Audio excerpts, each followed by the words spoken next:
Oke baik, bismillahirrahmanirrahim. Assalamualaikum warahmatullahi wabarakatuh. Perkenalkan, nama saya Aulia Emma Kolbi dari kelas BK 6B, jurusan Psikologi Pendidikan dan Bimbingan, program studi bimbingan dan konseling, Fakultas Ilmu Pendidikan Universitas Negeri Makassar. Nah, pada video kali ini saya akan mempresentasikan hasil usulan penelitian, hasil proposal yang telah saya buat guna untuk memenuhi tugas ujian akhir semester mata kuliah metodologi penelitian kuantitatif yang telah diampu oleh 3 dosen pengampu. Yang pertama ada Profesor Dr. Haji Abdullah Pandang MPD, yang kedua Bapak Ahmad Harum SPD MPD, dan yang ketiga Bapak Dwi Endra Stowibowo SPD MPD. Nah, pada kesempatan kali ini saya mengajukan sebuah proposal dengan judul pengaruh pendekatan solution brief counseling atau SBC untuk meningkatkan academic self concept atau konsep diri akademiknya siswa di SMP Negeri 18 Makassar. Nah, penelitian ini saya teliti di SMP Negeri 18 Makassar. Nah, untuk lebih jauhnya, sebelum kita melangkah lebih jauh, kita pahami terlebih dahulu konsep diri akademik itu seperti apa. Nah, konsep diri akademik merupakan persepsi siswa terhadap kemampuan dan nilai yang ada di dalam dirinya dalam konteks belajar. Nah, siswa yang memiliki konsep diri akademik yang rendah cenderung tidak percaya diri, susah mengungkapkan pendapat, dan kurang mampu menerima kritik dan saran yang diberikan oleh orang lain kepada dia. Nah, fenomena ini sama persis terjadi di SMP Negeri 18 Makassar. Nah, berdasarkan survei awal yang telah dilakukan oleh peneliti, sebanyak 33,3% dari total siswa yang ada di kelas 9 diketahui memiliki konsep diri akademik yang tergolong cukup rendah. Nah, beberapa siswa tampak enggan tampil di depan kelas, tidak yakin akan kemampuan akademiknya, serta cenderung menyalahkan diri sendiri ketika mengalami kesulitan di dalam pembelajaran. Nah, kondisi ini tentu memerlukan penanganan yang lebih intensif melalui pendekatan konseling yang tepat diberikan oleh guru BK. Nah, salah satu pendekatan yang dapat digunakan, yang saya sarankan yang dapat digunakan dalam penelitian ini adalah SBC atau Solution Focus Brief Counseling, karena pendekatan ini berfokus pada solusi ketimbang penggalian masalah yang lebih dalam. Jadi dia berfokus langsung ke solusi, bukan masalah. Nah, pendekatan ini juga sangat relevan dengan setting sekolah karena penelitian dilakukan secara singkat, terstruktur, dan mendorong kolaborasi antara konselor dengan siswa. Nah, berdasarkan latar belakang yang telah saya jelaskan, maka peneliti mengangkat 3 rumusan masalah. Yang pertama, apakah SBC ini berpengaruh signifikan terhadap konsep diri akademiknya siswa. Terus yang kedua, bagaimana perbandingan antara siswa yang telah diterapkan teknik SBC dan siswa yang belum diterapkan teknik SBC. Nah, terus yang ketiga, seberapa besar sih efektivitasnya ini Solution Focus Brief Counseling dalam meningkatkan konsep diri akademiknya siswa. Nah, adapun tujuan penelitian ini adalah untuk mengukur bagaimana sih pengaruh dan efektivitas pendekatan Solution Focus Brief Counseling. Terus yang selanjutnya itu apa sih manfaatnya? Manfaatnya secara teoritis dapat memperkaya. Yang pertama itu tentunya dapat memperkaya khasanah ilmu BK, bimbingan konseling, dan secara praktis dapat memberikan panduan kepada guru BK dalam membantu siswa yang kurang percaya diri di dalam proses belajar. Nah, selanjutnya kita akan masuk kepada bab 2, yakni pembahasan tentang konsep diri akademik itu seperti apa.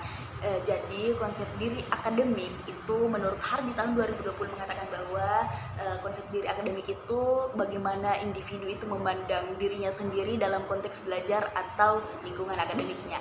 Nah, hal ini mencakup tentang keyakinan mereka terhadap kemampuan, usaha, dan persepsi terhadap hasil belajar yang telah mereka hasilkan. Nah, sedangkan menurut Swinkel tahun 2022 mengatakan bahwa konsep diri akademik juga sangat-sangat melibatkan sikap, perasaan, dan persepsi seseorang terhadap kecakapan akademik dan potensi yang mereka. Nah, berdasarkan penelitian sebelumnya yang telah dilakukan oleh Pradipta tahun 2021 menunjukkan bahwa konsep diri akademik itu memiliki pengaruh yang sangat-sangat signifikan terhadap gaya belajar yang dialami oleh individu atau siswa. tersebut. Nah, semakin tinggi konsep akademik yang dimiliki oleh siswa, maka semakin tinggi pula motivasi belajar dan inisiatif siswa tersebut untuk belajar. Nah, sebaliknya, ditemukan oleh Salma tahun 2020 menyatakan bahwa siswa dengan konsep diri akademik yang cenderung rendah akan menunjukkan minat belajar yang negatif pula. Oke, adapun pendekatan SIBC yang digunakan dalam penelitian ini dikembangkan oleh Kimberg. Nah, pendekatan ini bertujuan untuk membantu konseli untuk fokus pada solusinya, bukan pada masalah yang mereka alami. Nah, ada beberapa teknik utama yang ada di dalam SIBC, antara lain ada miracle question, yakni pertanyaan yang membantu konseli untuk membayangkan kondisi ideal yang mereka inginkan nantinya. Nah, terus kedua ada scaling question, yaitu penilaian diri dari 1 sampai 10 yang membantu mengukur kemajuan dari si konsel ini. Terus yang ketiga ada goal setting, yakni bertujuan untuk penyusunan tujuan yang jelas nantinya mereka akan kemana, inginnya mereka seperti apa. Nah, terus selanjutnya ada exception finding, yakni mengidentifikasi saat-saat ketika masalah itu terjadi. Nanti kita akan mengidentifikasi pada saat kapan dia terjadi, pada saat di mana hal itu terjadi. Nanti kita akan mengidentifikasi hal tersebut. Nah, selanjutnya yang terakhir itu ada feedback, yakni pemberian umpan balik untuk memperkuat motivasi konseli agar permasalahan yang dialami bisa selesai dengan cepat. Nah, penelitian dari Franklin tahun 2020 serta Kim tahun 2020 menunjukkan bahwa memang ini SFBC sangat-sangat efektif digunakan di sekolah karena hasilnya cepat terlihat dan sesuai dengan keterbatasan karena di sekolah itu tidak punya jam PK. Jadi teknik ini sangat-sangat efektif untuk digunakan untuk menyelesaikan permasalahan secara cepat dan efektif.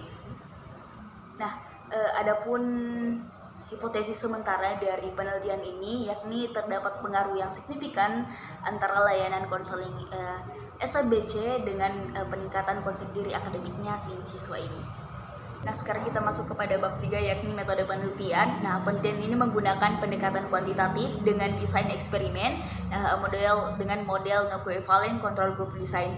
Nah, dalam desain penelitian ini terdapat dua kelompok, yakni kelompok eksperimen dan kelompok kontrol. Nah, kelompok eksperimen ini yakni kelompok yang diberikan perlakuan berupa layanan konseling SIBC. Nah, sedangkan kelompok kontrol adalah kelompok yang belum diberikan teknik dari SIBC. Nah, populasi dalam penelitian ini adalah seluruh siswa SMP Negeri 18 Makassar yang berjumlah 1.102 orang. Nah, dari jumlah tersebut diperoleh beberapa sampelnya itu ada sekitar kurang lebih 100 orang yang terbagi menjadi dua kelompok secara proporsional yang diacak. Nah, masing-masing 11 siswa untuk kelompok eksperimen dan 11 siswa untuk kelompok kontrol. Nah, teknik pengambilan sampelnya menggunakan professional random sampling. Adapun instrumen yang digunakan adalah skala konsep diri akademik, di mana ini berbentuk skala Likert dengan 30 item yang telah melalui proses uji validitas dan reliabilitas menggunakan SPSS. Nah, nilai yang reliabilitas yang diperoleh adalah 0,854 yang menunjukkan kategori yang cukup tinggi. Nah, adapun yang kedua itu ada variabel terikat tentang konsep diri akademiknya siswa. Nah, populasi tadi yang saya sebutkan, seluruh siswa SMP Negeri 18 Makassar sejumlah 1.102 orang. Nah, sedangkan sampel yang digunakan itu kurang lebih 100 orang yang telah dipilih dengan teknik professional random sampling agar semua kelas terwakili secara profesional. Nah, teknik pengumpulan data yang saya gunakan sebagai peneliti yakni angket skala Likert 30 item untuk mengukur perubahan konsep dirinya, konsep diri akademiknya si siswa ini sebelum dan sesudah digunakan penerapan teknik ini. Nah, yang kedua ada wawancara semi terstruktur kepada siswa dan guru BK. Terus yang ketiga observasi perilaku siswa dengan sesi konseling SIBC.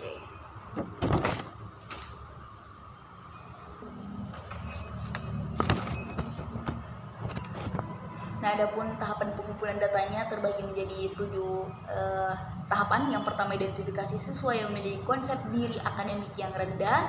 Yang kedua, uji coba instrumen angket. Yang ketiga, pemberian pretest kepada semua sampel yang telah saya sebutkan tadi.